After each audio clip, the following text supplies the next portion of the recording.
ഹരിശ്രീ ഗണപതയേ നമ. അവിഘ്നമസ്തു.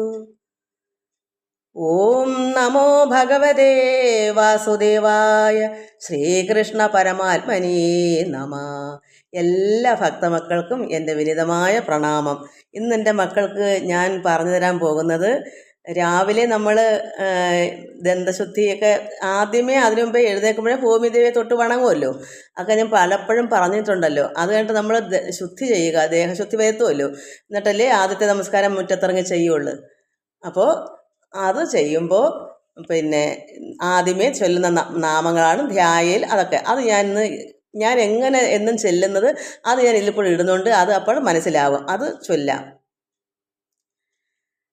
ഓം ഭൂർഭുവസ്വഃ തൽസവിതുർവരേണ്യം ഭർഗോ ദേവസ്യ ധീമഹി ധിയോ യോ ന പ്രചോദയാത്. ഗായത്രി മന്ത്രം ചൊല്ലി ഇനി ആദ്യത്തെ നമസ്കാരം. ധ്യായേൽ സൂര്യ അനന്തശക്തികിരണം തേജോമയം ഭാസ്കരം ഭക്താനാം അഭയപ്രദം ദിനകരം ജ്യോതിർമയം ശങ്കരം ആദിത്യം ജഗദീശം അച്യുതാജം ത്രൈലോക്യചൂടാമണിം ഭക്ത അഭീഷ്ടവരപ്രദം ദിനമണിം മാർത്താണ്ഡം ആദ്യം ശുഭം. ബ്രഹ്മാ വിഷ്ണുഞ്ച രുദ്രഞ്ച ഈശ്വരഞ്ച സദാശിവ പഞ്ചബ്രഹ്മമയാകാരായേന ജാത നമാമിതം. കാലാത്മാ സർവഭൂതാത്മാ വേദാത്മാ വിശ്വതോ മുഖ ജന്മമൃത്യുജരാ വ്യാധി സംസാര ഭയനാശന ബ്രഹ്മസ്വരൂപ ഉദയേ മധ്യാഹ്നേതു സദാശിവ അസ്തകാലേ സ്വയം വിഷ്ണു ത്രയേ മൂർത്തിർദിവാകര ഏകചക്രരഥോ യസ്യ ദിവ്യ കനകഭൂഷിത സ്വയം ഭവതു ന പ്രീത പത്മഹസ്തോ ദിവാകര. പത്മഹസ്തപരം ജ്യോതിപരേശായ നമോ നമ. അണ്ടയോനീ കർമ്മസാക്ഷിൻ ആദിത്യായ നമോ നമ. കമലാസന ദേവേശ കർമ്മസാക്ഷിൻ നമോ നമ. ധർമ്മമൂർത്തേ ദയാമൂർത്തേ തത്വമൂർത്തേ നമോ നമ. സകലേശായ സൂര്യായ സർവജ്ഞായ നമോ നമ. ക്ഷയ അപസ്മാര ഗുൽമാദിവ്യാധിഹന്ത്രേ നമോ നമ. സർവജ്വരഹരം ചൈവ സർവരോഗ നിവാരണം സ്തോത്രമേതൽ ശിവപ്രോക്തം സർവസിദ്ധികരം വരം. ഇത്രയാണ് ഞാൻ മുറ്റത്ത് ഭഗവാനെ ആദ്യത്തെ ഭാഗം നോക്കി ചൊല്ലിയിട്ട് അത് കഴിഞ്ഞിട്ട് ഈ ഭഗവാന്റെ മുമ്പിൽ നമ്മൾ വിളക്കത്തിക്കുന്ന മുറിയാണെങ്കിൽ അങ്ങനെ എവിടെ ഭാഗത്തായാലും നമ്മൾ അന്നന്ന് രാവിലെ ഭഗവാന് കിണ്ടിയും പുഷ്പമൊക്കെ കൊടുക്കുന്നെങ്കിൽ അങ്ങനെ ചെയ്യുക. അല്ലാതാണെങ്കിൽ നമുക്ക് വിളക്ക് കത്തിക്കുന്നവരുണ്ടെങ്കിൽ അങ്ങനെ. അതല്ലെങ്കിൽ ഞാനിപ്പോൾ എങ്ങനെ വെള്ളവും കിണ്ടിയും പുഷ്പമൊക്കെ വെച്ചിട്ട് ഭഗവാനെ തൊഴുതിട്ടൊക്കെ തന്നെ ഇരിക്കുന്നത്. അപ്പോൾ ഈ നാമം, അതായത് ആദിത്യനെയും ചന്ദ്രൻ ഇങ്ങനെയുള്ള നവഗ്രഹങ്ങളും ഗുളിയൻ ഉൾപ്പെടെ 10 ഗുളിയനാണ് നമ്മുടെ സർവ്വ മർമ്മങ്ങളിലും ഇരിക്കുന്നത്. പിങ്ങലെയായിരിക്കുന്ന നാഡികളിൽ അത് ഗുണനം പോലെ ഇടത്തെ തോളോട്ട് വലത്തെ കാലിൻ്റെ നഖം വരെയും വലത്തെ തോളോട്ട് അതായത് ഗുണനം പോലെ നിൽക്കും, ഈ അപായ സൂചന പോലെ. അപ്പം അവിടെ ഇരിക്കുന്ന രാഹുകേതുക്കളാണ്. അത് നാഡികളിലാണ് അവർ വസിക്കുന്നത്.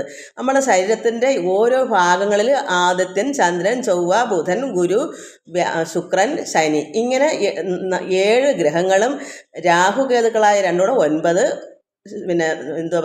ഗുളിയൻ ഉൾപ്പെടെ 10. ഇത് നമ്മുടെ ശരീരത്തിൻ്റെ ഓരോ ഭാഗങ്ങളിലായിട്ട് നമ്മൾ സങ്കല്പിച്ച് പ്രാർത്ഥിക്കണം. ആദ്യമേ നമുക്ക് നവഗ്രഹങ്ങളുടെ നാമം ചൊല്ലാം. ഓരോ ഗ്രഹങ്ങളുടെ നാമം ചൊല്ലിയിട്ട് ഞാൻ നിർത്തി ചെല്ലുമ്പം നിങ്ങൾ ഓരോ മുറയ്ക്ക് തന്നെയാണ് ചൊല്ലുന്നത്. ആദ്യത്തിന് കഴിഞ്ഞാൽ ചന്ദ്രൻ, അത് നിർത്തുമ്പോൾ മനസ്സിലാക്കണം ആദ്യത്തിൻ്റെ കഴിഞ്ഞ് പിന്നെ ചന്ദ്രൻ്റെ ആണെന്ന്. ഞാൻ എപ്പോഴും ഇടയ്ക്കിടയ്ക്ക് പറഞ്ഞു തരാൻ സമയമില്ല. അതുകൊണ്ട് ഇത് ഇപ്പം 12 വരെയുള്ള ഇതുള്ളു. അതിപ്പം തന്നെ സമയം അങ്ങ് പോകുന്നുണ്ട്. ഞാൻ ഓർത്തിപ്പം എൻ്റെ മക്കൾക്ക് തരാമെന്ന്. അങ്ങനെ ഇത് ചൊല്ലി പ്രാർത്ഥിക്കുക. എന്നിട്ട് നമ്മൾ മൂലാധാരം തൊട്ട് അതായത് സഹസ്രാര പത്മം വരെ ഓരോ അവയവങ്ങളിൽ ഈ ഗ്രഹങ്ങളെ നമ്മൾ മനസ്സിലാക്കി പ്രാർത്ഥന. അപ്പോൾ ഞാൻ പറഞ്ഞു തരാം. നമുക്ക് ആദ്യമേ നവഗ്രഹങ്ങളുടെ സ്തോത്രം ചൊല്ലാം. ഓം ജപാ കുസുമസങ്കാശം കാശ്യപേയം മഹാദ്യുതിം തമോരിം സർവപാപഘ്നം പ്രണതോസ്മി ദിവാകരം. ആദിത്യന ദിവാകരൻ. അപ്പോൾ ആദ്യത്തിന് കഴിഞ്ഞ് ചന്ദ്രൻ. ദധി ശംഖ തുഷാരംഭം ക്ഷീരോദാർണവ സംഭവം നമാമി ശശിനം സോമം ശംഭൂർ മകുടഭൂഷണം. ശംഭൂർ പരമശിവന്റെ തലയിൽ മകുടാട്ടിരിക്കുന്ന ആ ചന്ദ്രൻ ചൊവ്വ ധരണീഗർഭസംഭൂതം വിദ്വൽകാന്തി സമപ്രഭം കുമാരം ശക്തിഹസ്തന്തം മംഗളം പ്രണമാമ്യഹം. ഇനി ബുധൻ പ്രിയാങ്ങു കലികാശ്യാമം രൂപേണ പ്രതിമം ബുധം സൗമ്യം സൗമ്യ ഗുണോപേതം തം ബുധം പ്രണമാമ്യഹം. അപ്പം ബുധനെ പ്രാർത്ഥിച്ചു. ഇനി ഗുരുവിനെ വ്യാഴം നമ്മുടെ ദേവന്മാരുടെ ഗുരുവാണ് ബൃഹസ്പതി, അതായത് ഗുരു. നമുക്ക് എല്ലാവർക്കും അതുകൊണ്ട് ഈ അസുരന്മാരുടെ ഗുരുവാണ് ശുക്രാചാര്യ, പക്ഷേ നമുക്ക് ദേവഗുരുവായിട്ടിരിക്കുന്നത് അതാ ഈ ഗുരുവാണ് ബൃഹസ്പതി. അതുകൊണ്ട് ബൃഹസ്പതി ദേവനാഞ്ച ഋഷീണാം ച ഗുരും കാഞ്ചന സന്നിഭം ബുദ്ധിഭൂതം ത്രിലോകേശം തം നമാമി ബൃഹസ്പതിം. ഇനി ശുക്രാചാര്യരെ അതാ വെള്ളി ഹിമകുന്ദ മൃണാളാഭം ദൈത്യാനാം പരമം ഗുരും സർവശാസ്ത്രപ്രവക്താരം ഭാർഗവം പ്രണമാമ്യഹം. ഇനി നമ്മൾക്ക് ഇത്രയും പ്രാർത്ഥന നമ്മൾ ചെയ്താലും ശനിദോഷം സർവ്വപേർക്കും ഈ 30 വർഷത്തിൽ 17.5 വർഷവും നമുക്ക് ദോഷമാണ്. കണ്ടകശനി, ഏഴണ്ട ശനി, പിന്നെ അഷ്ടമശനി, ഇങ്ങനെയുള്ള ദോഷങ്ങളാകുമ്പം 17.5 വർഷവും ദോഷവും 12.5 വർഷമേ നമുക്ക് നന്മയുള്ളൂ. അത് 30 വർഷം കൂടും. അപ്പോൾ നമ്മൾ 60 വയസ്സ് വരെ ആണെങ്കിൽ ഈ 2 തവണ വരും. അപ്പോൾ നമ്മൾ ചിന്തിക്കണം, മരണം വരെയും നമുക്ക് കൂടുതലും ദുഃഖകരമാണ്.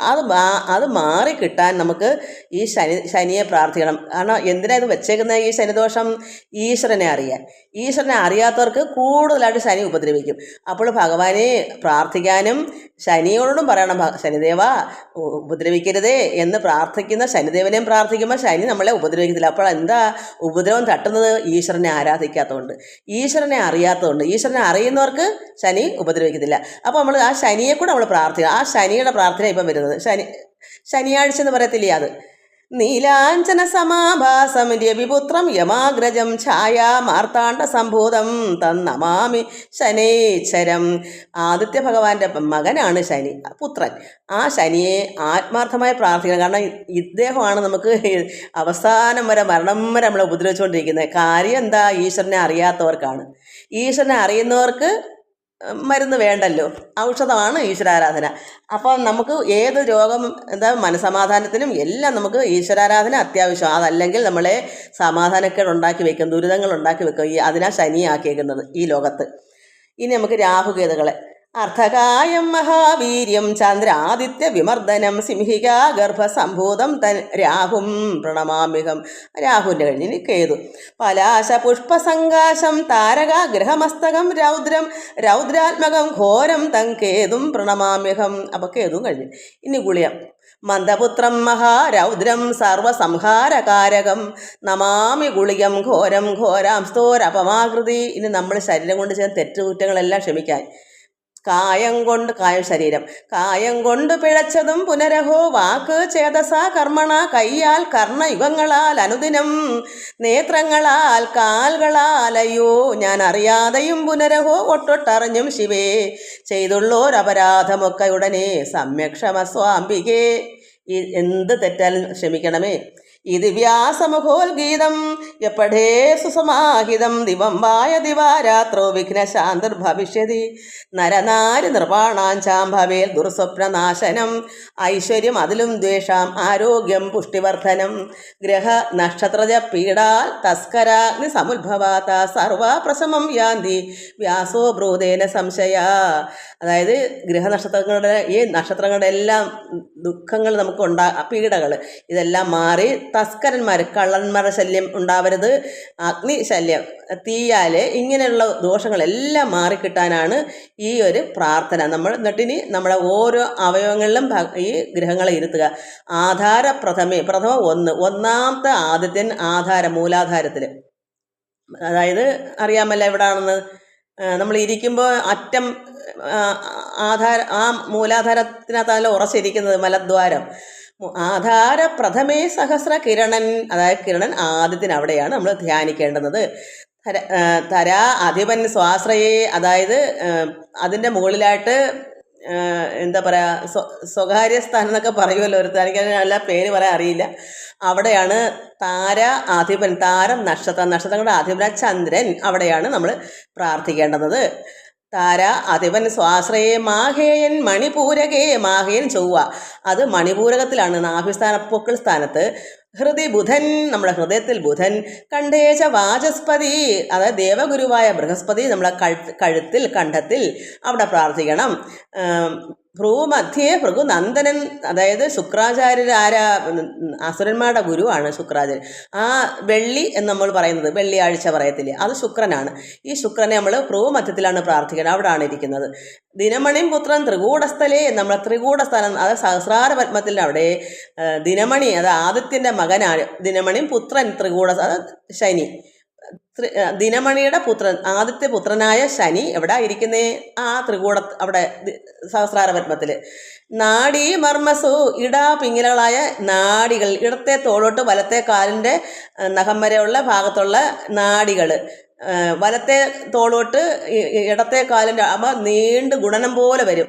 നമ്മളെ ഇടത്തെ തൊട്ട് വയറ് അങ്ങനെ വലത്തെ കാലിലോട്ട് പോകും. അതുപോലെ വലത്തെ തോളിൻ്റെ അവിടെ തൊട്ട് നെഞ്ചിൻ്റെ അവിടെ നിന്ന് ഇങ്ങനെ താഴേക്ക് പോയി ഇടത്തെ, അപ്പോൾ ഒരു ഗുണനം പോലെ നമ്മുടെ ദേഹം ഒരു ഗുണനം പോലെ നിൽക്കും.